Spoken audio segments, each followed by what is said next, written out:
الحمد لله نحمده ونستعينه ونستغفره ونؤمن به ونتوكل عليه ونعوذ بالله من شرور أنفسنا ومن سيئات أعمالنا من يهده الله فلا مضل له ومن يضلله فلا هادي له ونشهد أن لا إله إلا الله وحده لا شريك له ونشهد أن سيدنا ومولانا محمدا عبده ورسوله صلى الله تعالى عليه وعلى آله وصحبه وبارك وسلم تسليما كثيرا كثيرا. أما بعد فأعوذ بالله من الشيطان الرجيم. بسم الله الرحمن الرحيم. النبي أولى بالمؤمنين من أنفسهم وأزواجه أمهاتهم. وقال تعالى: ما كان محمد أبا أحد من رجالكم ولكن رسول الله وخاتم النبيين وكان الله بكل شيء عليما. وقال تعالى: لا تجد قوما يؤمنون بالله واليوم الآخر يوادون من حاد الله ورسوله ولو كانوا آباءهم أو أبناءهم أو إخوانهم أو عشيرتهم أولئك كتب في قلوبهم الإيمان وأيدهم بروح منه. وقال النبي صلى الله عليه وسلم: لا يؤمن أحدكم حتى أكون أحب إليه من والده وولده والناس أجمعين. وقال النبي صلى الله عليه وسلم: إنه سيكون في أمتي 30 كذابون وفي رواية دجالون كلهم يزعم أنه نبي وأنا خاتم النبيين لا نبي بعدي. وقال النبي صلى الله عليه وسلم: ألا كلكم راع وكلكم مسؤول عن رعيته، أو كما قال عليه الصلاة والسلام. صدق الله مولانا العظيم وصدق رسوله النبي الكريم ونحن على ذلك لمن الشاهدين والشاكرين والحمد لله رب العالمين. دروش پڑھ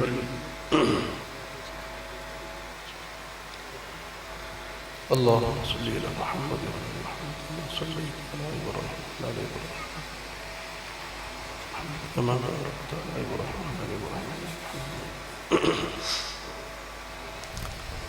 انتہائی واجب الاحترام حضرات سامعین کرام، میرے بزرگوں، بھائی اور دوستوں، مکرمات، محترمات، میرے انتہائی واجب الاحترام ماؤں، بہنوں اور بیٹیوں، عقیدہ ختم نبوت اس عنوان سے یہ آج کا اجتماع ہے کہ عقیدہ ختم نبوت، اس کی اہمیت، اس کی فضیلت اور اس مبارک عقیدے کی حساسیت اور نزاکت اور ایک مسلمان ہونے کی حیثیت سے ہر مسلمان کی اس عقیدے کے تحفظ کے واسطے وہ کیا کیا ذمہ داری ہے مسلمان کے اوپر، اس مبارک عقیدے کا تحفظ کرنا وہ کتنا ضروری ہے، اور صحابہ کرام رضی اللہ تعالی عنہم اجمعین، ان کے دور مبارک سے لے کر کے آج تک امت مسلمہ نے کبھی بھی اس مسئلہ کے اوپر سمجھوتا نہیں کیا، اور صحابہ رضی اللہ تعالیٰ عنہ کے دور کے اندر جتنی قربانی اس مبارک عقیدے کے تحفظ کی خاطر لگی، اتنی قربانی وہ کل دین اسلام کے تحفظ کرتے ہوئے نہیں لگے. اور جناب صحابہ کرام رضی اللہ تعالی عنہ مجمعین، ان کی مبارک جماعت نبی کریم صلی اللہ علیہ وآلہ وسلم کی ذات پاک کے معاملہ کے اندر جتنی حساس اور نزاکت والے تھے، اتنی حساسیت کسی اور معاملہ کے اندر نہیں تھی. میرے دوستو، عقیدہ ختم نبوت یہ دین اسلام کی بنیاد، یہ دین اسلام کی اساس، یہ دین اسلام کی جڑ ہے. اور جس طریق سے ایک بلند و بالا عمارت اگر اس کی بنیاد کو کمزور کر دیا جائے، کھوکھلا کر دیا جائے، تو وہ عمارت خود بخود منہدم ہو جاتی ہے. اس کی چھتوں کو، اس کی دیواروں کو، اس کے مکانات کو گرانے کی ضرورت نہیں آتی. بعینہ ہی میرے دوستو، عقیدہ ختم نبوت یہ دین اسلام کی اساس ہے، یہ دین اسلام کی بنیاد ہے. اگر یہ عقیدہ محفوظ نہیں تو پھر دین اسلام کے کسی بھی عقیدے، نظریے، عمل کے تحفظ کی گارنٹی نہیں دی جا سکتی.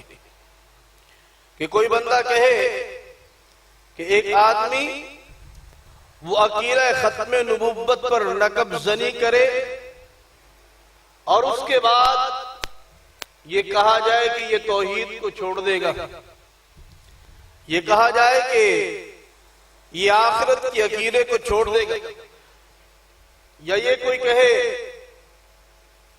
کہ دوسرے عقائد و نظریات کے تحفظ کی گارنٹی دی جا سکتی ہے کہ اگر کوئی بندہ کسی جھوٹے انسان کے پیچھے لگتا ہے اور اس کی پیروی کرتا ہے اور خدا نہ خواستہ نبی پاک صلی اللہ علیہ وآلہ وسلم کی ذات پاک کے بعد کسی اور بندے کو نبوت کے مقام اور منصب کے اوپر فائز کرنے کی کوشش کرتا ہے، تو میرے دوستو یہ بات یاد رکھیے گا کہ پھر دین اسلام محفوظ نہیں رہے گا. اسلام کا نام تو باقی رہے گا لیکن حقیقت اس میں باقی نہیں رہے گی. وہ کیوں؟ یہ میں نے گویا آپ کے سامنے ایک دعویٰ کیا ہے کہ اگر عقیدہ ختم نبوت محفوظ نہیں تو دین اسلام محفوظ نہیں. میں اس پر دلائل پیش کروں گا. یہ میرا دعویٰ ہے کہ عقیدہ ختم نبوت اگر محفوظ نہیں تو پھر دین اسلام کے تحفظ کی گارنٹی نہیں. کیوں؟ کہ عقیدہ ختم نبوت یہ دین اسلام کا دوسرا نام ہے. عقیدہ ختم نبوت یہ دین اسلام کا جز نہیں، یہ دین اسلام کا کل ہے. ختم نبوت محفوظ، اسلام محفوظ. ختم نبوت محفوظ تو عقائد، نظریات، اعمال، معاملات، اخلاق، معاشرت سب کچھ محفوظ. اور اگر خدا نخواستہ یہ ایک عقیدہ محفوظ نہیں رہتا تو کچھ بھی محفوظ نہیں رہے گا. وہ کیوں؟ وہ اس لیے کہ میرے دوستو، نبوت وہ کسی بھی مذہب کی بنیاد ہوا کرتی ہے. میں آپ کو مثال دے کر کے عرض کرتا ہوں. اس وقت اس دنیا کے اندر 3 آسمانی مذاہب موجود ہیں: یہودیت، عیسائیت اور اسلام. یہودیت اس مذہب کو کہتے ہیں کہ جس میں موسیٰ علیہ السلام کے بعد کسی کو نبی تسلیم نہیں کیا جاتا. ایسی ہی بات ہے جی. اور عیسائیت اس مذہب کا نام ہے جہاں پر عیسیٰ علیہ السلام کے بعد کسی کو تسلیم نہیں کیا جاتا.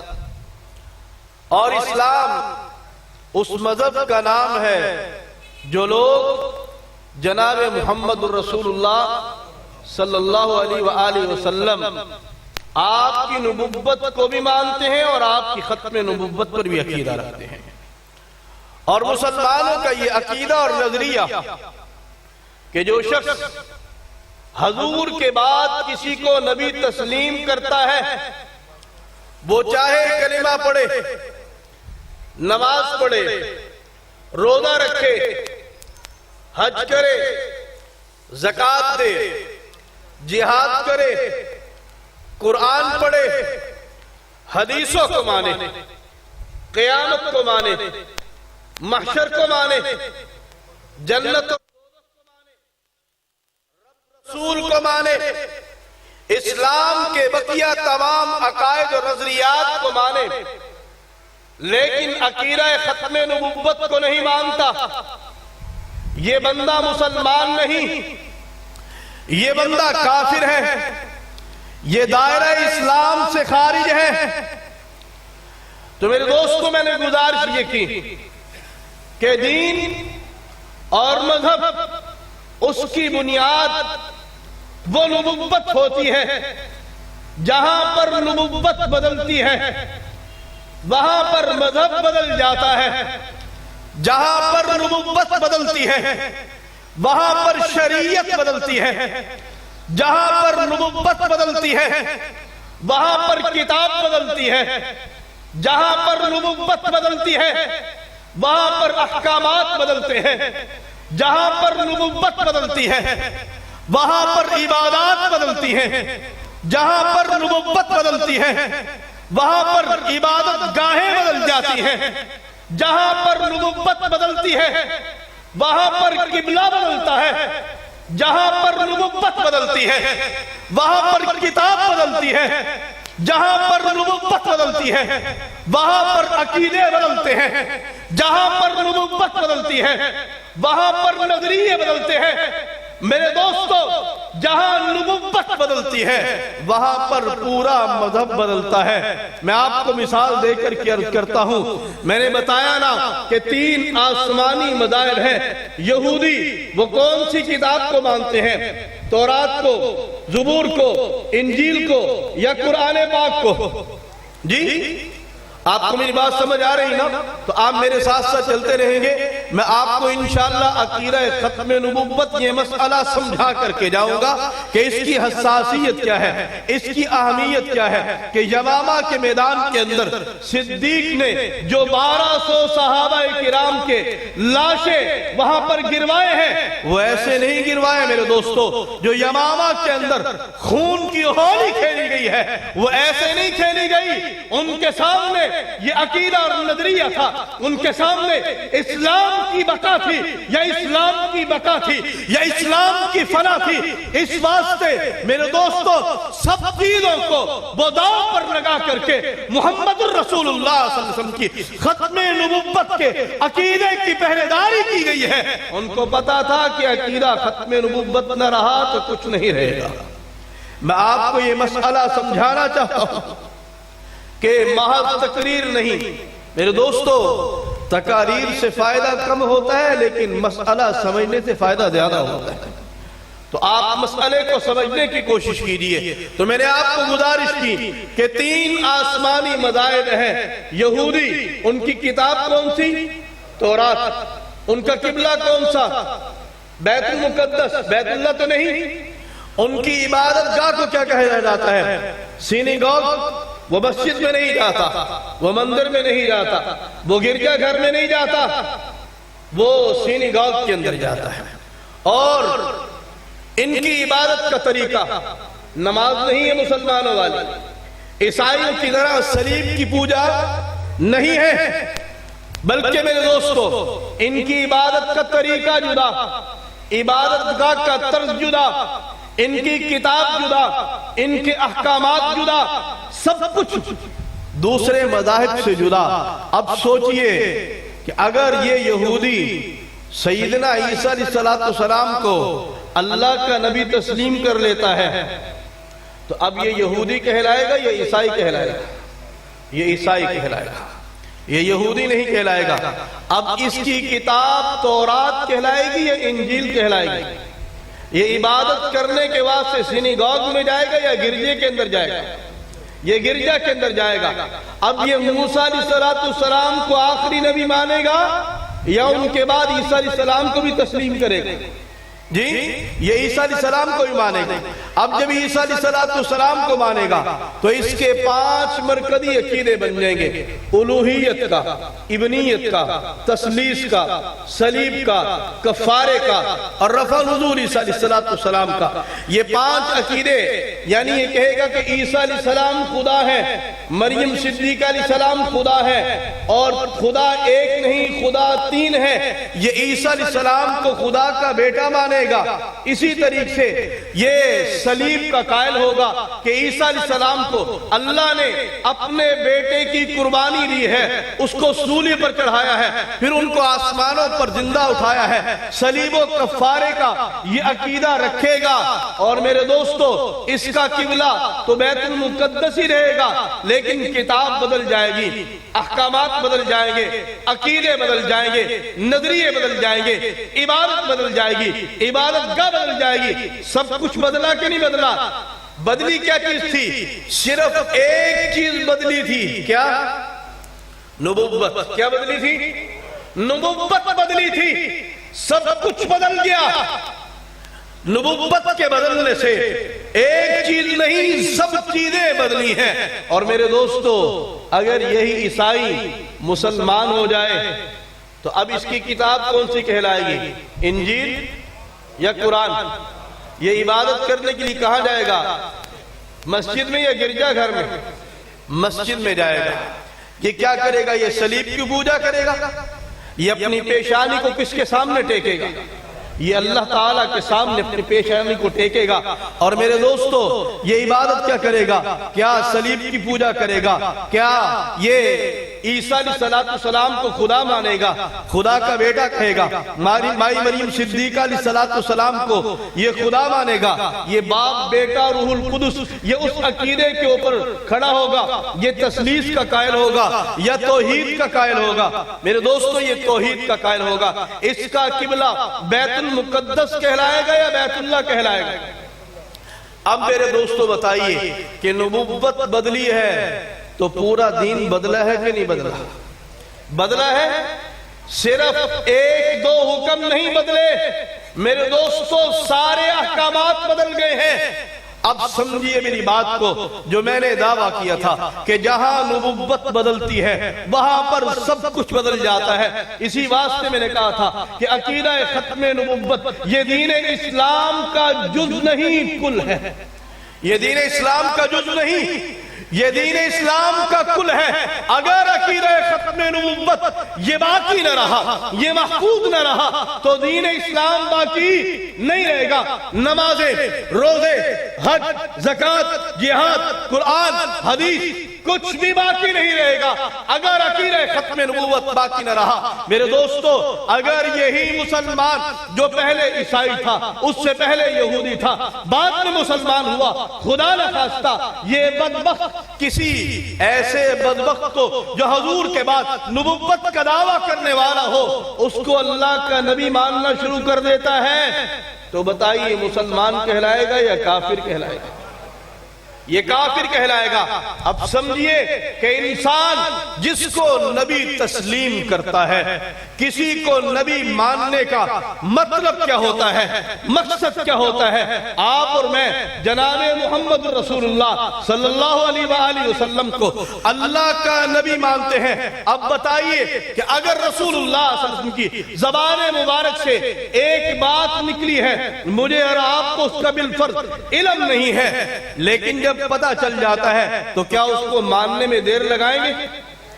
میرے پاس اس کے اوپر دلیل ہو یا نہ ہو، لیکن میں حضور کی بات کو ماننے کو تسلیم کرنے میں دیر نہیں لگاؤں گا۔ اس کا نام ہے نبوت، اس کا نام ہے نبوت، کہ نبوت کی زبان سے جو بات نکلی امتی اس کو ماننے میں کبھی دیر نہیں لگاتا۔ آپ صلی اللہ علیہ وسلم چاہے دلیل ہو یا نہ ہو، آپ صلی اللہ علیہ وسلم کو جب معراج کروائی گئی تو آپ صلی اللہ علیہ وسلم نے وہ بتایا کہ ایک رات کے تھوڑے سے حصہ کے اندر اللہ نے بیت اللہ سے بیت المقدس کی سیر کروائی۔ تو مشرکین مکہ کو جب یہ بتایا گیا، یہ تو قرآن پاک سے ثابت، بیت اللہ سے بیت المقدس جانا، اور اس کے بعد ساتوں آسمانوں کی سیر، عرش معلیٰ، سدرۃ المنتہا، صریف الاقلام، جنت کے نظارے، یہ اللہ نے سب کچھ دکھایا ایک رات کے تھوڑے سے حصے کے اندر۔ آپ مانتے ہیں کہ نہیں مانتے؟ سارے مانتے ہیں؟ بولیے نظر زور سے پھر، مانتے ہیں سارے؟ یہ سب مانتے ہیں۔ میرے دوستو، جب حضور نے یہ بات فرمائی نا تو ابو جہل اینڈ کمپنی انہوں نے تالیاں بجانا شروع کر دی، انہوں نے مذاق اڑانا شروع کر دی کہ ایک رات کے تھوڑے سے حصے میں بیت المقدس سے ہو کر کے واپس بھی آ گئے۔ ہوائی جہاز تو نہیں تھے نا، یہ تیز گاڑیاں تو نہیں تھی کہ واپس آ جائے، کئی 100 میل کا فاصلہ۔ تو وہ سارے اکٹھے ہو کر کے گئے جناب سیدنا صدیق اکبر رضی اللہ عنہ کے پاس۔ میرے دوستو، ایمان صحابہ جیسا ہونا چاہیے۔ اللہ کے ہاں ایمان وہ قبول ہے جو صحابہ کی منہج پر ہوگا۔ صحابہ کو چھوڑ کر کے، میری بات غور سے سنیے، صحابہ کو چھوڑ کر نہ محمد کے دروازے تک پہنچ سکتے ہو، نہ محمد کے گھر والوں کے دروازے تک نہیں پہنچ سکتے۔ جو کہے کہ صحابہ کو بائی پاس کروں اور حضور کے دروازے تک پہنچ جاؤں، اہل بیت اطہار کے دروازے تک پہنچ جاؤں، این خیال است و محال است و جنون، یہ جنون کی باتیں ہیں۔ صحابہ کو چھوڑ کر کے تم کہیں نہیں پہنچ سکتے۔ ہاں، جہنم میں ضرور پہنچو گے، جہنم میں ضرور پہنچے گا جو صحابہ کو چھوڑے گا۔ یہ میں نہیں کہتا، یہ میرے نبی نے ارشاد فرمایا، فرمایا جو میرے صحابہ کو سب و شتم کرے۔ حضور نے فرمایا ایک دور ایسا آنے والا ہے کہ بعد میں آنے والے لوگ میرے صحابہ کو سب و شتم کریں گے، گالم گلوچ کریں گے۔ تو حضور نے کیا فرمایا؟ یہ فیصلہ مولوی کا نہیں، یہ فیصلہ اس ذات پاک کا ہے جس کو دنیا کا کوئی مفتی چیلنج نہیں کر سکتا، جس کو دنیا کا کوئی مسلمان، جس کو دنیا کی کوئی عدالت چیلنج نہیں کر سکتی۔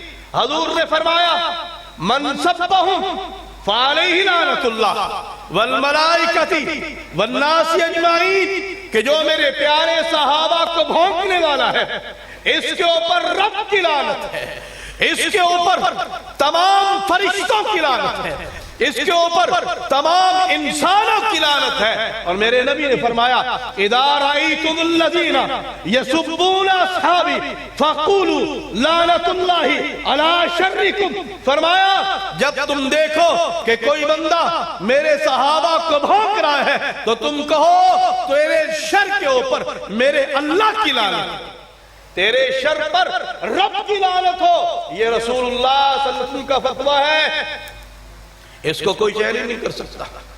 اور صحابہ کو چھوڑ کر کے حضور کے در پر نہیں پہنچا جا سکتا۔ میں نے اس لیے کہا کہ ایمان وہ قابل قبول ہے جو صحابہ کے نقوش پر قدم مارتے ہوئے چلے، اس کے علاوہ قبول نہیں ہے کہ وہ مرضی کچھ کر لو اور اپنے نظام کے اندر جتنی مرضی عبادات، ریاضات، محنتیں، مشقتیں، جو مرضی کچھ کرتے رہو، یہ سب کچھ لپیٹ کر کے اللہ منہ پر مار دیں گے، کچھ قبول نہیں ہوگا جو صحابہ کے رستوں کو چھوڑ کر کے چلنے والا ہے۔ کیوں؟ صحابہ سارے دیوانے تھے، لوٹ آئے جو بھی فرزانے گئے، کعبہ منزل صرف دیوانے گئے، مستند رستے وہی مانے گئے جس سے ہو کر تیرے دیوانے گئے۔ ہاں، جو حضور کے دیوانوں کا رستہ ہے صحابہ سارے دیوانے تھے. جو حضور کے دیوانوں کا رستہ ہے، جو اس رستوں پر چلنے والا ہے، وہ سمجھو کہ وہاں پہنچنے والا ہے جہاں صحابہ پہنچنے والے ہیں. جو صحابہ کے رستوں کو چھوڑے گا تو غیر المغضوب علیہم ولا الضالین. تو یہ ضالین، یہ ضال اور پندار کا راستہ ہے. یہ ہدایت کا راستہ کبھی نہیں ہو سکتا. تو صدیق اکبر رضی اللہ عنہ کے پاس ابو جہل اینڈ کمپنی سارے گئے اور کہا کہ صدیق، کیا ایسا ہو سکتا ہے کہ ایک رات کے تھوڑے سے حصے کے اندر کوئی بندہ بیت المقدس جائے اور وہاں سے واپس بھی آ جائے؟ حضور نے فرمایا اتقوا فراست المومن فإنه ينظر بنور اللہ. فرمایا مومن کی فراست سے ڈرو، یہ اللہ کے نور سے دیکھتا ہے. اللہ والوں کی صرف سر کی آنکھیں نہیں، دل کی آنکھیں بھی ہوتی ہیں. یہ دل کی آنکھوں سے دیکھ لیتے ہیں. تو صدیق اکبر نے اس کے دل کی کالک کو دیکھ کر کے فرمایا کہ یہ بتاؤ کہ کہنے والا کون ہے، یہ بتاؤ کہ کہنے والا کون ہے. مسند احمد کی یہ روایت. کہا کہ بتاؤ یہ کہنے والا کون ہے؟ تو اس نے کہا کہتا تو وہ ہے جس کو تو اللہ کا نبی کہتا ہے. کہتا تو وہ ہے جس کو تو اللہ کا نبی کہتا ہے. فرمایا کہ تو اس کی بات کرتا ہے، میں تو اس سے اگلی باتوں کی تصدیق کر چکا ہوں. میں اس سے اگلی باتوں کی تصدیق کر چکا ہوں. تو بیت المقدس کی بات کر رہا ہے، میں تو اس بات کی تصدیق کرتا ہوں کہ دن رات کے اندر آسمانوں سے ان کے پاس اللہ کے پیغام آتے اور جاتے. تو کہتا ہے کہ اس کو مانتا ہے کہ نہیں مانتا؟ حضور کو جب پتا چلا کہ ابو بکر نے میری تصدیق کی اس طریق سے، بغیر شبہ کے، بغیر کسی دلیل کے میری تصدیق کی، تو صدیق کو صدیق کا لقب اس واقعہ کے بعد ملا. کہ ابو بکر فرمایا کہ ابو بکر تو صدیق ہے تو میری ہر بات کی تصدیق کرنے والا ہے. صدیق تو سارے صحابہ تھے، لیکن صدیق اکبر ایک ہی تھے. صدیق اکبر ایک ہی تھے جو یار غار بھی ہے اور یار مزار بھی ہے. ہاں کوئی سڑتا ہے تو سڑتا رہے، ہاں ہمیں نہیں کسی کی کوئی پرواہ. ہم تو صحابہ کے پیچھے چلنے والے ہیں.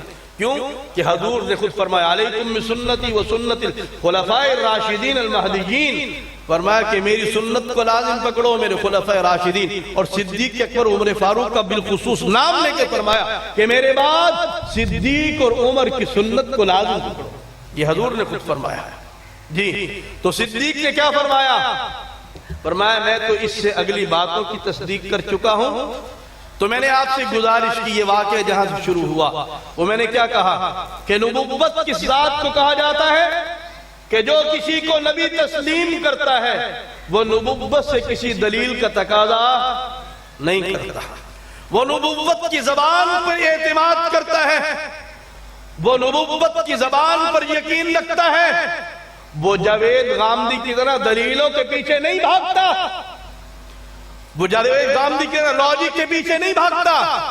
غامدی صاحب کہتے ہیں لاجک لے کے آؤ، لاجک نہیں. اس سے بڑی لاجک اور کیا ہے کہ یہ محمد رسول اللہ صلی اللہ علیہ وسلم کی بات ہے. اگر تو نے لاجک کو بات دیکھ کر کے پھر مانا تو تو نے حضور کی بات کو تو نہ مانا، تو نے تو اپنے دماغ کی بات کو مانا ہے، تو نے نفس کی پیروی کی ہے. اس لیے میرے دوستو، میرے شیخ فرماتے ہیں ہر جگہ ہوشیاری کام نہیں آتی، اپنے بڑوں کے سائے کی بڑی ضرورت ہوتی ہے. ہاں اپنے بڑوں کے پیچھے. حضرت سید نفیس حسینی شاہ صاحب رحمہ اللہ تعالی انہوں نے واقعہ سنا ہے کہ ایک بندہ جو غلط عقیدے والا تھا حضرت کے پاس آیا اور کہنے لگا کہ میں آپ کو قائل کر لوں گا، میں آپ کو قائل کر لوں. فرمایا قائل نہیں، خاموش کروا دو گے، قائل نہیں کر سکتے. اور پھر فرمانے لگے ہم تو لکیر کے فقیر ہیں، ہم تو لکیر کے فقیر ہیں، ہم سارے لکیر کے فقیر ہیں. جو لکیریں میرے نبی نے وہ ڈال دی ہیں، جو پورنے صحابہ ڈال کر کے گئے ہیں، ہم اسی پر لکھنے والے ہیں. ہم اسی لکیروں کے فقیر بن کے چلنے والے ہیں جو صحابہ کی لکیریں ہیں. کیوں؟ یہ لکیریں جنت میں لے کر کے جانے والے ہیں. جو ہمارے اکابرین نے لکیریں کھینچ دی ہیں، ہم اس سے 1 انچ آگے نہ پیچھے نہ دائیں نہ بائیں ہونے والے، ہم اسی پر چلنے والے ہیں.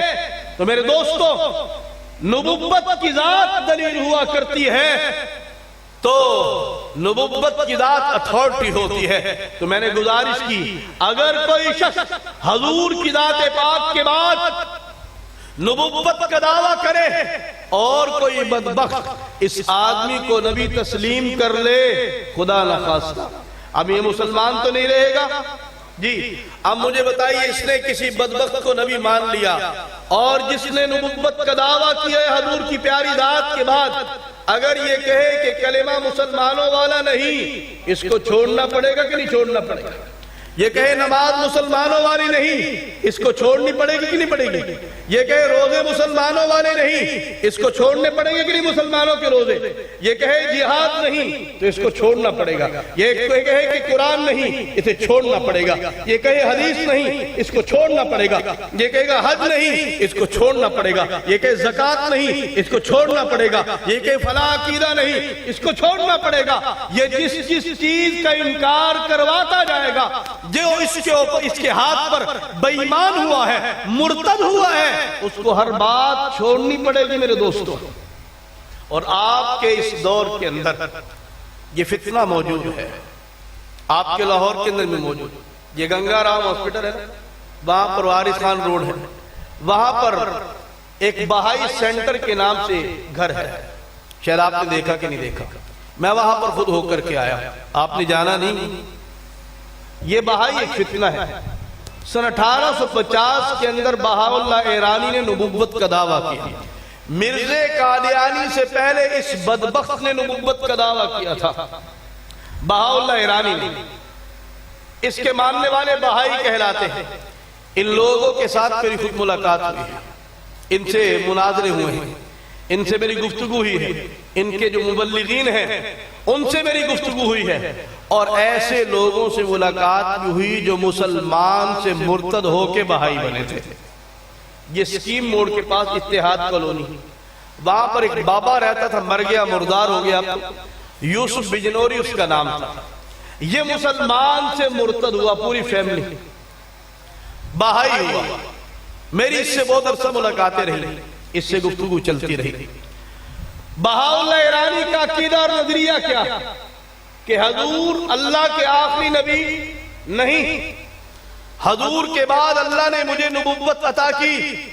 اس نے کہا کہ اللہ نے مجھے نبوت دی تو اب تمہارا کلمہ لا الہ الا اللہ محمد رسول اللہ نہیں. اس نے کلمہ بدلا.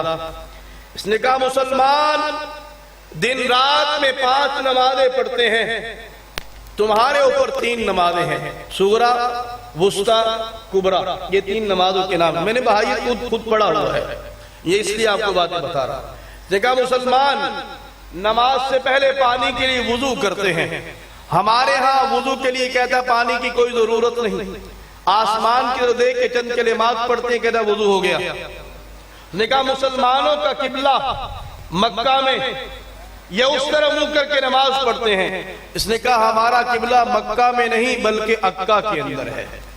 فلسطین کے اندر ایک پہاڑ ہے کوہ کرمل کے نام سے، بہائی اس کی طرف منہ کر کے نماز پڑھتے ہیں.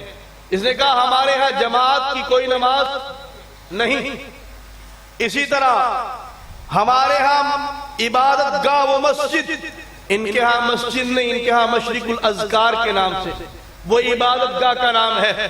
یہ اس کے اندر عبادت کرتے ہیں. اس نے کہا مسلمانوں کے ہاں سال کے 29 یا 30 دن کے روزے رمضان کے. اس نے کہا تمہارے ہاں 19 روزے ہوں گے رمضان کے لیے، رمضان کے علاوہ، کیونکہ ان کے ہاں سال کے 19 مہینے اور ہر مہینہ 19 دن کا ہوتا ہے. اس نے کہا سال کے 19 روزے.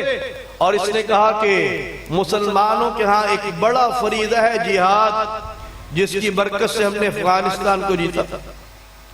عمارت اسلامیہ وہاں پر قائم ہوئی.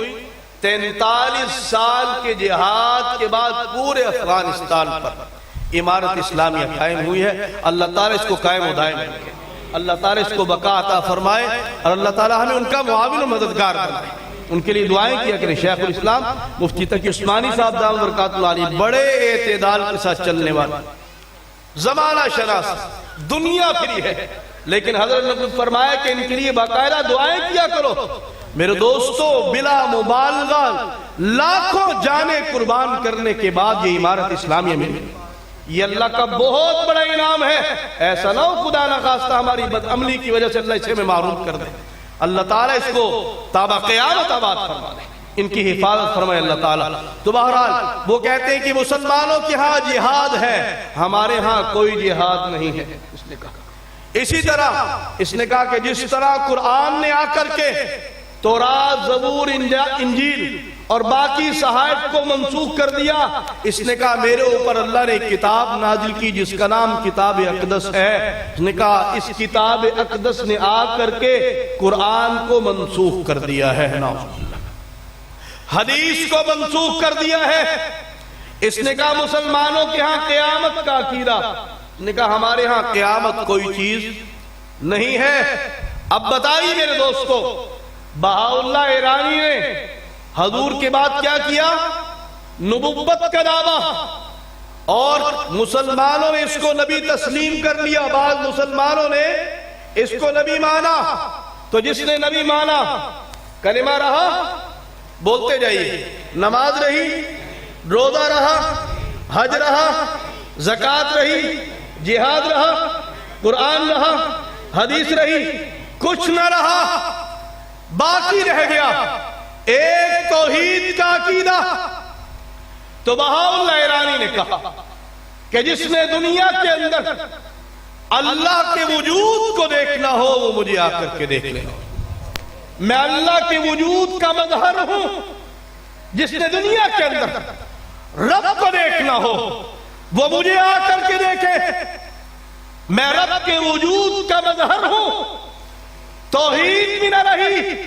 میرے دوست, جو میں نے آپ کو دعویٰ کیا تھا کہ عقیدہ ختم نبوت یہ دین اسلام کی بنیاد, یہ دین اسلام کی اساس, یہ دین اسلام کی جڑ, یہ دین اسلام کا کل, اگر عقیدہ ختم نبوت خدا نخواستہ یہ باقی نہیں, دین باقی نہیں رہے گا, اسلام باقی نہیں رہے گا.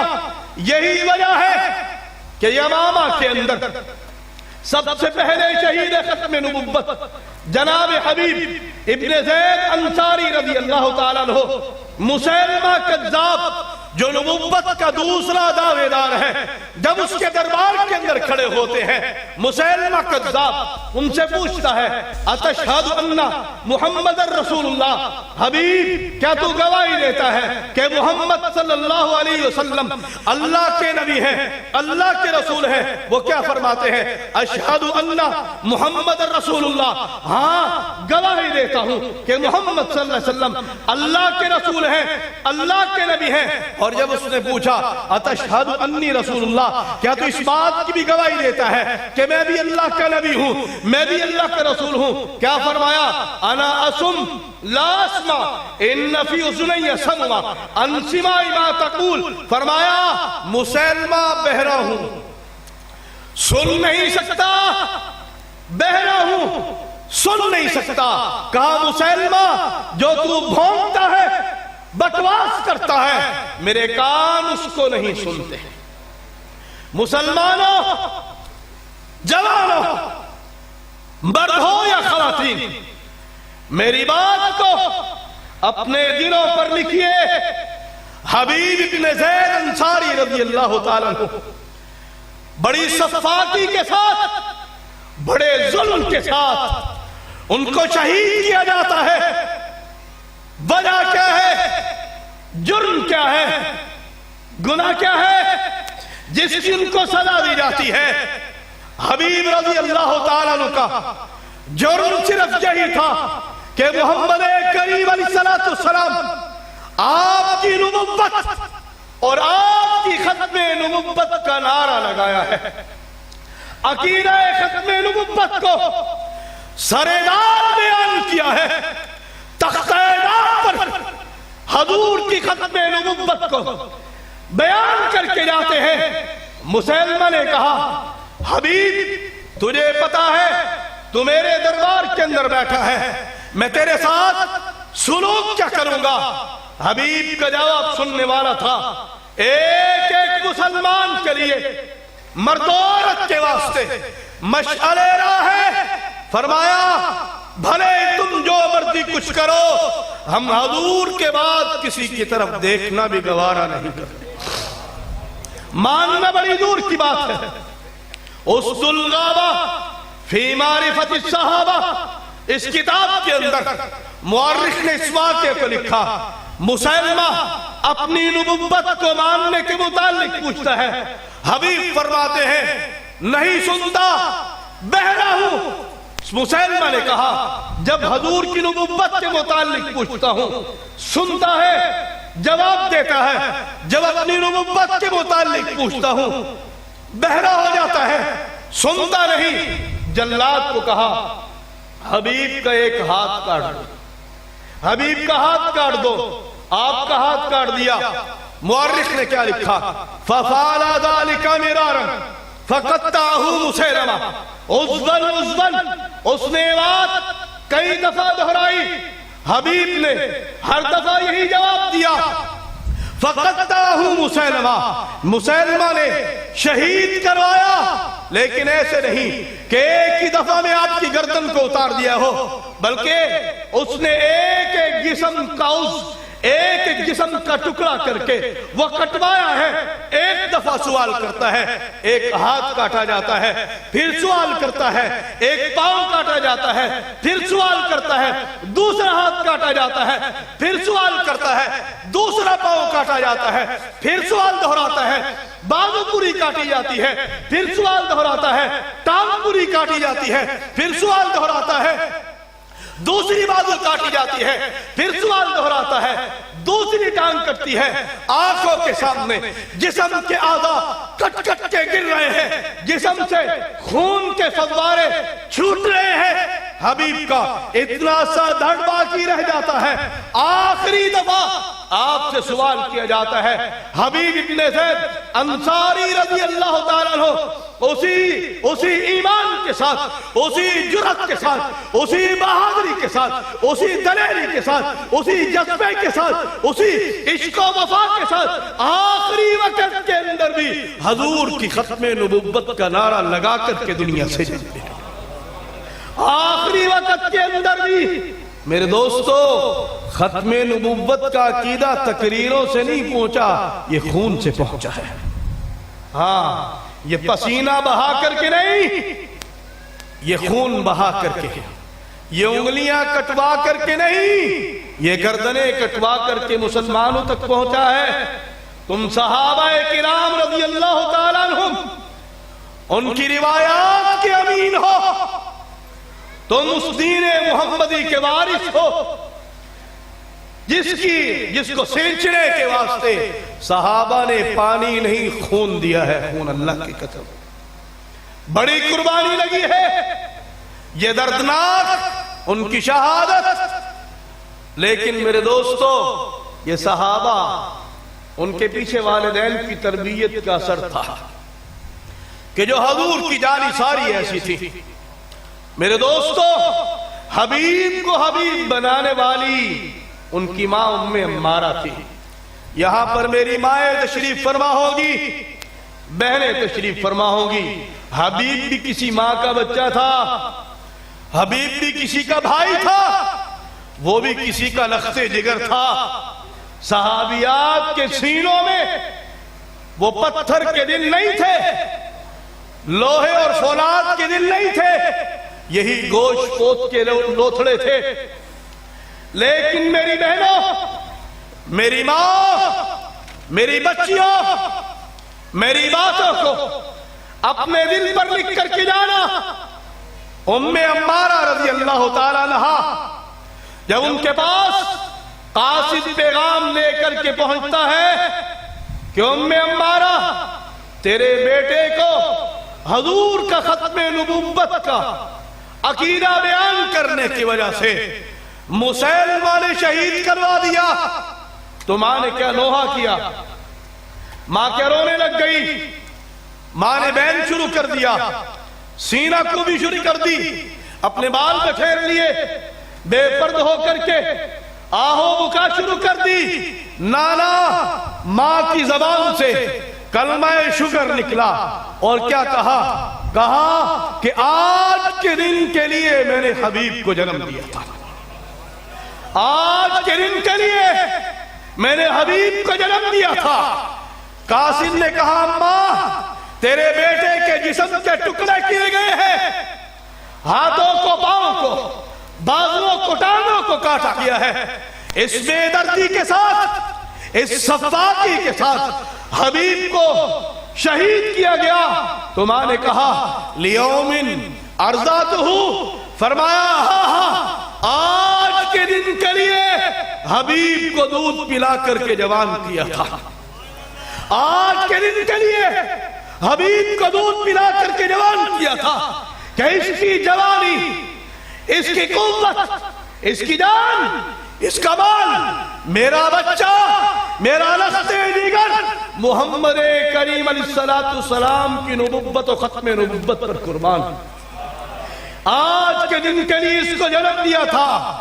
میری بہنوں، یہ جذبات صرف ام عمارہ کے نہیں تھے، رب کعبہ کی قسم یہ جذبات صحابیات میں سے ایک ایک صحابیہ کے ہیں۔ ایک غزوہ کے موقع پر نبی کریم صلی اللہ علیہ وسلم واپس تشریف لا رہے ہیں، لشکر کے اندر ایک صحابیہ ہیں ام عمارہ رضی اللہ تعالیٰ عنہ۔ اس ایک لشکر کے اندر ان کا باپ، ان کا خاوند، 3 بھائی شہید ہو جاتے ہیں۔ 3 بھائی شہید ہوئے، باپ شہید ہوا، خاوند شہید ہوا۔ عورت کے پاس اور کیا ہوتا ہے؟ بھائی ہے، باپ ہے، خاوند ہے، بیٹا ہے، یہی تو آسرے ہوتے ہیں، یہی تو سہارے ہوتے ہیں۔ یعنی زمین و آسمان اسباب کے درجے کے اندر چھن چکا ہے، لٹ چکا ہے، لیکن جب لشکر کے لوگ واپس آ رہے ہیں، ام عمارہ کی زبان پر یہ نہیں کہ میرے بھائی کیسے ہیں، باپ کیسا ہے، خاوند کیسا ہے، بلکہ کیا زبان پر ایک لفظ ہے، ایک سوال ہے کہ حضور کیسے ہیں۔ ایک نے بتایا تیرا بھائی شہید ہو گیا، دوسرے سے پوچھا، اس نے کہا تیرا دوسرا بھائی، تیسرے سے پوچھا تیسرا بھائی شہید، چوتھے سے پوچھا کہ تیرا خاوند شہید، تو پانچویں سے پوچھا، نے کہا تیرا بیٹا شہید۔ کہا کوئی بات نہیں، آگے دیوانوں کی طرح چلتی جاتی ہے، زبان پر ایک سوال ہے، حضور کیسے ہیں، حضور کیسے ہیں، حضور کیسے ہیں، حضور کا بتاؤ مجھے، حضور کیسے ہیں۔ آگے جاتی ہیں تو نبی کریم صلی اللہ علیہ وسلم کے رخ انور کے اوپر نظر پڑ جاتی ہے، حضور کے چہرہ مبارک کو جیسے دیکھا تو کیا کہا، یا رسول اللہ صلی اللہ علیہ وسلم، اس جنگ کے اندر میرے 3 بھائی شہید ہوئے ہیں، خاوند شہید ہوا ہے، بیٹا سے باپ شہید ہوا ہے۔ کہا لیکن کل مصیبت بالک جلل یا رسول اللہ، کہا کہ اللہ کے نبی باپ شہید ہوا، بھائی شہید ہوئے، خاوند شہید ہوا، کوئی بات نہیں، آپ کو دیکھنے کے بعد ہر مصیبت ہلکی نظر آتی ہے، آپ کو دیکھنے کے بعد ہر غم ہلکا نظر آتا ہے۔ میرے دوستو، نظریات کو بدلے، ترجیحات کو بدلے۔ ہماری ترجیح ہے کہ ماں پہلے ہے، بہن پہلے ہے، بیٹی پہلے ہے، بیوی پہلے ہے، باپ پہلے ہے، بچے پہلے ہیں، گھر والے پہلے ہیں، بھائی پہلے ہیں، استاد شیخ اور پیر گئے پہلے ہیں، کاروبار پہلے ہے، تجارت پہلے۔ نہیں نہیں میرے دوستو، ان میں سے کوئی کچھ بھی پہلے نہیں ہے۔ رب کا قرآن کیا کہتا ہے، النبی اولا بالمؤمنین من انفسہم، کہ مومنین ہر چیز سے بڑھ کر کے حضور کی ذات پاک کو پہلے رکھنے والے۔ قرآن یہ کہتا ہے سب پیچھے، سب سے آگے محمد الرسول اللہ صلی اللہ علیہ وسلم کی ذات پاک ہے۔ میرے دوستو، یہ ایک ایک مسلمان کے لیے پیغام ہے۔ یہ پہلی شہادت تھی ختم نبوت کے تحفظ کے لیے۔ وقت شاید زیادہ ہو رہا ہے، اس لیے میں اپنی بات کو سمیٹنے لگا ہوں، میں اپنی بات کو مختصر کرتے ہوئے ختم کرتا ہوں۔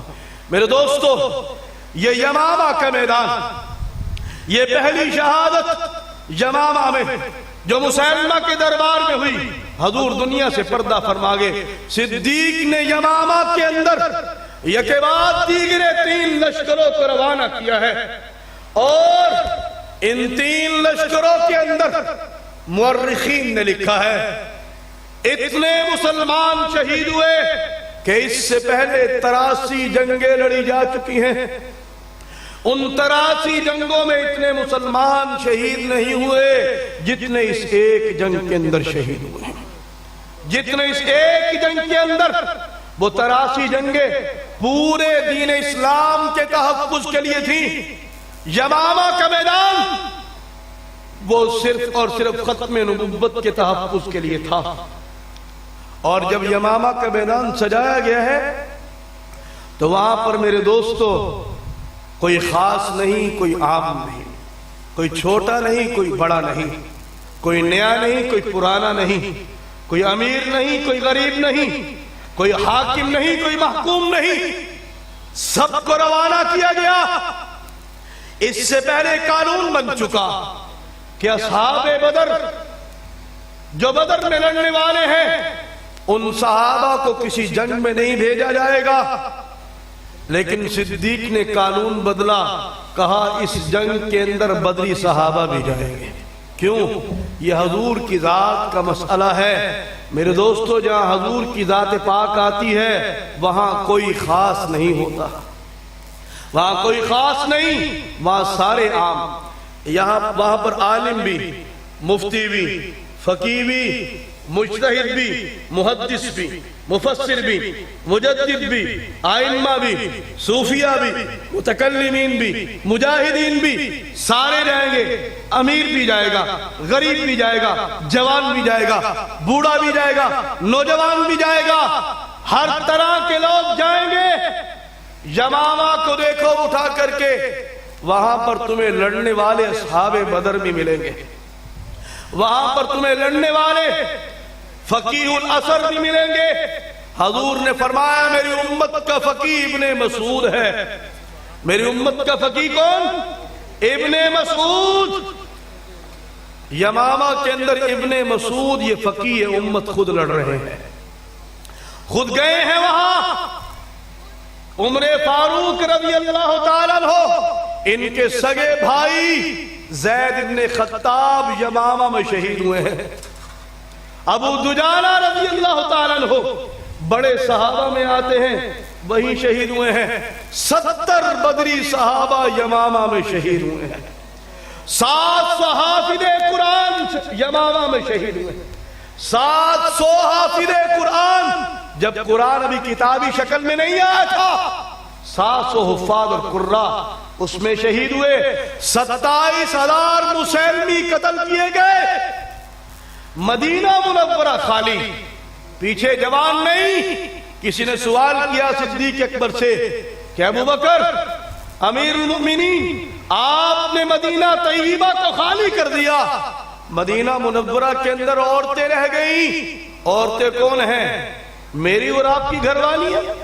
میری ماں بہن و بیٹی، آپ کی ماں بہن بیٹی نہیں، حضور کی گھر والیاں، ازواج مطہرات، صحابہ کی گھر والیاں، جن کی طہارت، جن کی پاک دامنی، جن کی عفت، جن کی عظمت اس کو قرآن بیان کرنے والا ہے، جن کی عصمت کی قسمیں قرآن کھاتا ہے، وہ عورتیں وہاں پر موجود. کہا ان عورتوں کو تحفظ کون دے گا؟ بوڑھوں کو تحفظ کون دے گا؟ بچوں کو تحفظ کون دے گا؟ صدیق کے وہ تاریخی جملے البدایہ والنہایہ والے نے لکھے. صدیق نے فرمایا کہ ابو بکر یہ تو گوارا کر سکتا ہے کہ مدینہ منورہ کے بھیڑیے مدینہ منورہ کی عورتوں کو ان گلیوں کے اندر گھسیٹے اور ان کے جسموں کو نوچے. صدیق یہ گوارا کر سکتا ہے، لیکن کوئی شخص محمد الرسول اللہ کی نبوت اور ختم نبوت پر ڈاکہ ڈالنے کی کوشش کرے، صدیق یہ برداشت نہیں کر سکتا. سمجھو مسئلے کی نزاکت کو سمجھو. ہماری عزت بڑی ہے. ایک مومن کی عزت اور حرمت بیت اللہ کی حرمت سے بڑھ کر کے ہے. وہاں عام مومن عورت نہیں، وہاں ازواج مطہرات کی بات کی جا رہی ہے. یعنی ہر چیز اپنی جگہ پر مقام اور مرتبہ رکھتی ہے، لیکن محمد کی عظمت، آپ کی عزت، آپ کی حرمت، آپ کی نبوت، آپ کی ختم نبوت اور آپ کی ناموس سے آگے کوئی چیز نہیں ہے. آپ آپ کی ذات پاک سے ہر چیز پیچھے ہے، آگے کوئی نہیں ہے۔ میرے دوستو، یہ اسلام کی گناہ ہے، یہ اسلام کی بنیاد ہے کہ ہر چیز اس کا مقام اور مرتبہ ہے، لیکن جہاں محمد عربی صلی اللہ علیہ وسلم کی عزت و ناموس، آپ کی حرمت کی تحفظ کی بات آتی ہے، وہاں ساری چیزیں پیچھے چلی جاتی ہیں۔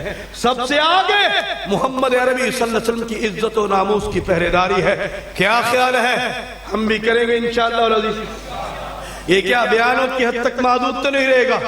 یہ سال کے بعد کانفرنس نہیں میرے دوستو، یہ سالانہ کرنے والا کام نہیں، یہ روزانہ کرنے والا کام ہے، یہ روزانہ کا کام ہے۔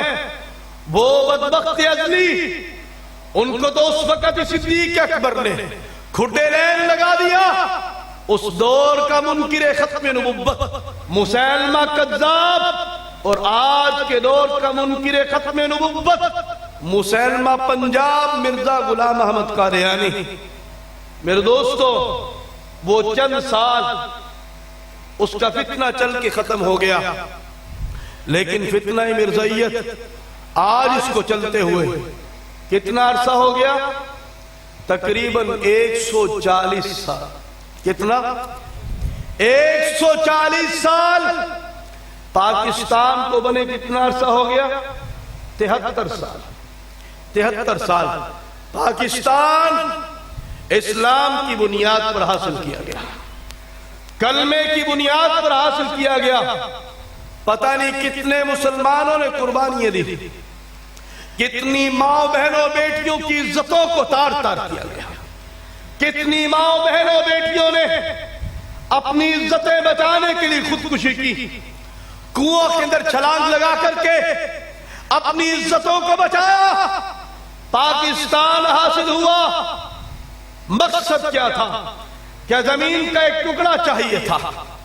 کیا الگ سے سلطنت چاہیے تھی؟ کیا الگ سے مملکت چاہیے تھی؟ کیا الگ سے حکومت چاہیے تھی؟ نہ ہمیں زمین کے ساتھ کچھ لینا دینا، نہ ہمیں سلطنت سے لینا دینا۔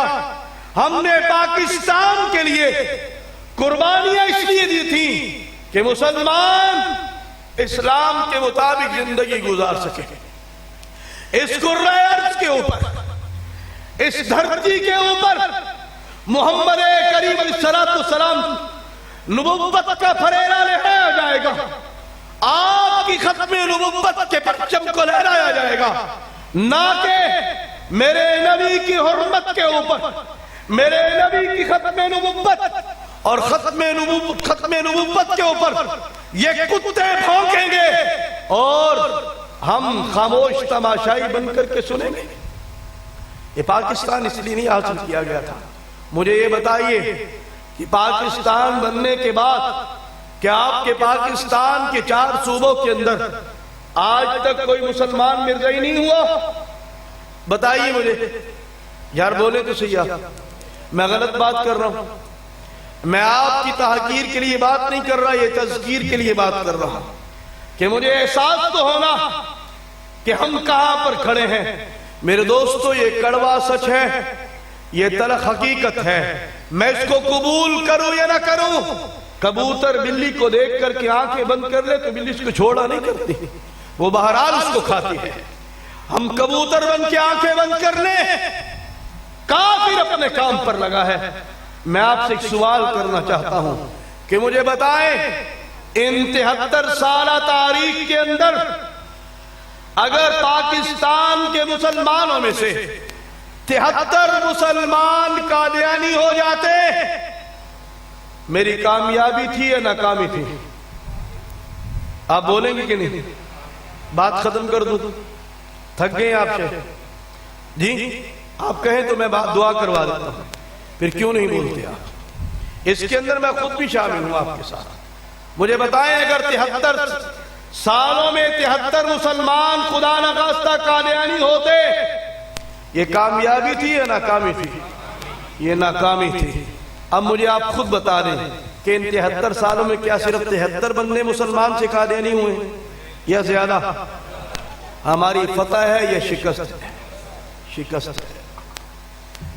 مرزے قادیانی جیسا کارٹون، اس جیسا گندا اور غلیظ انسان، مرزے جیسا زانی، شرابی، چور، اچکا، لفنگا، بازاری، گندا، غلیظ انسان، اس بندے کو نبوت کے وہ تخت پر بٹھایا گیا ہے۔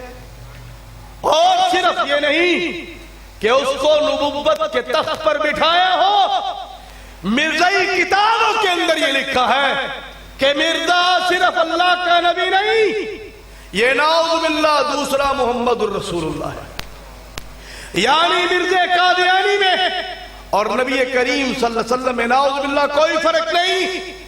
اسی پر بس نہیں ہے بلکہ اس سے آگے مرزے کا شیطان چیلا کے لکھتا ہے، کہتا ہے محمد پھر اتر آئے ہیں ہم میں، اور آگے سے ہیں بڑھ کر اپنی شاہ میں۔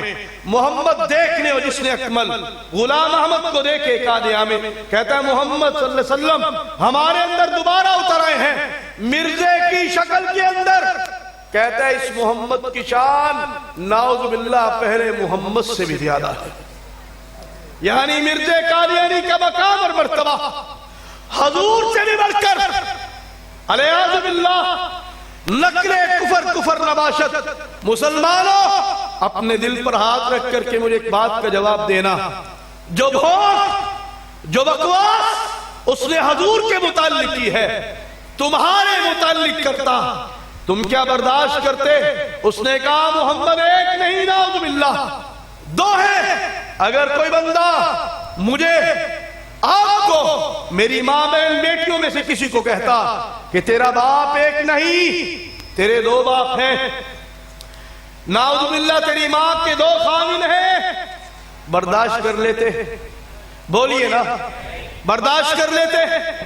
اگر یہ کوئی کہتا غصہ آتا، جذبات آتے، لڑائی ہوتی، مرنے مارنے تک بات پہنچ جاتی۔ اس مسئلے کے اندر لڑنے کے لیے مولوی صاحب سے فتویٰ لینے کی ضرورت تھی، تقریر سننے کی ضرورت تھی، قرآن کی آیت سننے کی ضرورت تھی، حدیث کی دلیل لینے کی ضرورت تھی؟ نہیں۔ ماں بہن بیٹی کی عزت کا معاملہ آئے، مسلمان کو غیرت آئے، مسلمان کو غصہ آئے، لوگ کہتے ہیں بڑا غیرت والا، لیکن یاد رکھیے گا رب کعبہ کی قسم میں تقریر سے ہٹ کر کے بات کر رہا ہوں، جذبات سے ہٹ کر کے بات کر رہا ہوں۔ میرے دوستو ایک ماں نہیں، پاکستان کی ماں نہیں، ساری کائنات کی ماں کی، بہنوں کی، بیٹیوں کی عزتوں کو محمد کریم علیہ السلام کے جوتے کے تسمے پر قربان کر دو، حضور کی ذات کا حق نہیں ادا ہو سکتا۔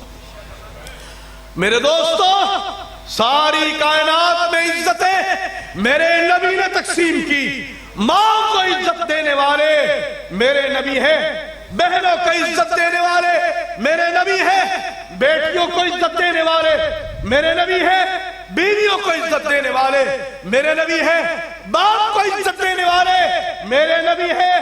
خدا را ماں کی عزت کی پہرے داری کرنے والوں، بہن بیٹی گھر والیوں کی عزت کی پہرے داری کرنے والوں، خدا کا واسطہ دے کر کے کہتا ہوں محمد کی عزت کی بھی پہرے داری کرو، حضور کی بھی عزت کی پہرے داری کرو۔ یہ مولوی کی ذمہ داری نہیں ہے، یہ ختم نبوت والے کی ذمہ داری نہیں ہے، یہ داڑھی پگڑی والے کی ذمہ داری نہیں ہے، یہ تجارت کرنے والے کی بھی ذمہ داری ہے، یہ ملازمت پر کرنے والے کی بھی ذمہ داری ہے، یہ کاروبار کرنے والے کی بھی ذمہ داری ہے، یہ ٹیچر، پروفیسر، اسٹوڈنٹ، یہ مرد عورت، یہ جوان بوڑھا بچہ، یہ ایک ایک مسلمان کی ذمہ داری ہے۔ اور میرے دوستو یاد رکھنا، آج تک پاکستان کے اندر بالخصوص پوری دنیا کے اندر بالعموم اگر مرزائیت زندہ ہے، اس کا سبب پتہ ہے کون ہے؟ جی پتہ ہے؟ بتا دوں کون ہے؟ ناراض تو نہیں ہوں گے؟ اس کا سبب آپ لوگ ہیں، ناراض تو نہیں ہوئے؟ اس کا سبب میں ہوں، اس کا سبب آپ لوگ ہیں۔ پاکستان کی مردم شماری کے مطابق پورے پاکستان میں 2.25 لاکھ مرزئی ہیں۔ کتنے؟ 2.25 لاکھ مرزئی۔ مسلمان کتنا ہے جی؟ 22 کروڑ۔ ان 22 کروڑ میں سے 2 کروڑ کافر نکال دو، عیسائی، یہودی، ہندو، سکھ، پارسی، مجوسی، جتنے بھی ہیں ان سب کو نکال دو، 20 کروڑ مسلمان۔ مجھے بتائیں، ایک محلے کے اندر، ایک بلاک کے اندر 1000 مکان ہیں اور ایک وہاں پر قادیانی رہتا ہے، تو مجھے بتائیں اس ایک گھر کو پالنے والا کون ہوتا ہے؟ مسلمان۔ مجھے بتائیں کہ مرزئی کاروبار کس کے ساتھ کرتا ہے؟ مرزئیوں کے ساتھ یا مسلمانوں کے ساتھ؟ مسلمانوں کے ساتھ۔ مرزئی اپنے گھر کا سودا سلب کس سے لے کے آتا ہے؟ مرزئی سے؟ مسلمان سے۔ یہ دودھ کس سے لیتا ہے؟ یہ سبزی کس سے لیتا ہے؟ یہ گوشت کس سے لیتا ہے؟ اس کے بچے کون پڑھا رہا؟ اس کا علاج کون کر رہا؟ اس کا مکان کون تعمیر کر رہا؟ اس کے ساتھ تجارت کون کر رہا؟ اس کے پاس ملازمت کون کر رہا ہے؟ اس کو ملازم کون رکھ رہا ہے؟ کس نے پالا؟ ہم نے پالا؟ ہم نے پالا؟ جواب بھی ہمیں دینا ہوگا، اللہ کے سامنے جا کے جواب بھی ہمیں دینا ہوگا۔ جس نے پالا وہ جواب دے گا، اور پالنے والا ہر وہ مسلمان جو مرزئی سے تعلق رکھنے والا ہے۔ میری بات کو جھوٹا سمجھو، کل شیدان بیکری، آج ہی شیدان بیکری پہ کھڑے ہو جانا، 100 بندہ شیدان بیکری سے لے کے جوس لے کے نکل رہا ہے، ڈبل روٹی لے کے نکل رہا ہے، کیک لے کے نکل رہا ہے۔ میری بات کو چیلنج کیجئے، ان 100 بندوں سے پوچھے کہ تم مسلمان ہو یا قادیانی ہو، وہ کیا کہیں گے؟ میں تمہیں قسمیاں کہہ سکتا ہوں، یہ 100 کے 100 کہیں گے میں مسلمان ہوں۔ ان 100 کے 100 سے پوچھو تم دشمن رسول ہو یا تم عاشق رسول ہو، یہ سارے کیا کہیں گے؟ ہم عاشق رسول ہیں۔ وہ سینہ بجا کر کے کہے گا میں عاشق رسول ہوں۔ میں تیرے عشق کو کیسے مانوں؟ حرمت رسول پر جان بھی قربان ہے، چسکا قربان نہیں ہوتا، جان قربان کرے گا۔ شیدان پینا یہ کون سی مجبوری ہے؟ مرزئی سے تعلق رکھنا، یارانے دوستانے لگانا یہ کون سی مجبوری ہے؟ مرزئی سے کاروبار کرنا یہ کون سی مجبوری ہے؟ یاد رکھنا، آج جس کے ساتھ تعلقات، جس کے ساتھ یارانے، جس کے ساتھ دوستانے، جس کے ساتھ پیار کی پینگیں، جن کے ساتھ محبت کی باتیں، کل کو حشر اسی کے ساتھ ہوگا۔ اگر آج مرزئی سے دوستانے ہیں تو کل یہ سمجھ لو شفاعت محمد ہی نہیں مل سکتی۔ جس کے منہ سے شیطان پینے کی گندی بدبو آ رہی ہے، جام کوثر نہیں مل سکتا، جام کوثر نہیں مل سکتا۔ میرے دوستو، حضور کی حرمت کی پہرے داری، آپ کی ختم نبوت کی چوکی داری ایک ایک مسلمان کی ذمہ داری، ایک ایک مسلمان کی ذمہ داری۔ اور میرے دوستو، یہ جنت کے ویزے ہیں، یہ جنت کے ٹکٹ ہے، جو لینا چاہے وہ لے لے، جو لینا چاہے وہ لے لے۔ دیوانوں کی طرح حضور کی ختم نبوت کی پہرے داری کرے، اللہ دنیا میں بھی رنگ لگائیں گے، آخرت میں تو ہے ہی انہی کے واسطے، آخرت تو ہے ہی انہی کے واسطے۔ میرے ساتھی ٹاؤن شپ کے رہنے والے، چند سال پہلے کی بات میرے پاس آگے رمضان کے اندر دیوانوں کی طرح ختم نبوت کا کام کرتے تھے، کہا کہ میرے پاس آئے، کہا شاہ جی مجھے مبارکباد دیں۔